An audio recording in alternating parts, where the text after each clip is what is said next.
now is the time. During the 1950s, many courageous leaders rose to prominence on the front lines for social justice. Although it's important to recognize these key figures and their impact on the civil rights movement, it was mostly ordinary people who played a part in helping to unite a divided nation. And once again, many of them were children. Through a landmark case known as Brown versus the Board of Education, the lawyers for the NAACP, the National Association for the Advancement of Colored People, argued and won a Supreme Court decision which stated that segregation in public schools was in fact illegal. It was a 7-year-old girl from Topeka, Kansas, who helped overturn the decision that kept black and white children from attending the same schools. Her father didn't understand why being black meant his daughter had to struggle to get to school every morning. On May 17, 1954, with the help of her father and attorneys from the NAACP, including Thurgood Marshall, Linda's long walk came to an end.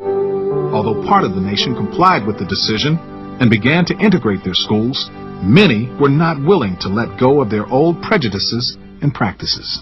Therefore, for American students of any color to attend any public institution they select without having to be backed up by troops. Angry faces outside of Little Rock High School on September 4th, 1957 were evidence that the struggle for racial equality was far from over. The mob was against the court-ordered desegregation of their school.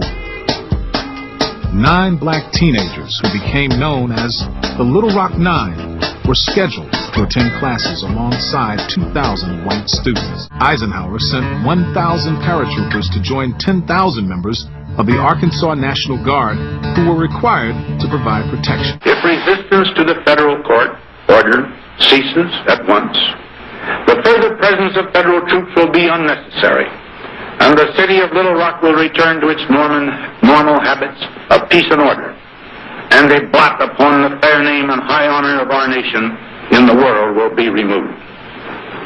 Thus will be restored the image of America and of all its parts as one nation, indivisible, with liberty and justice for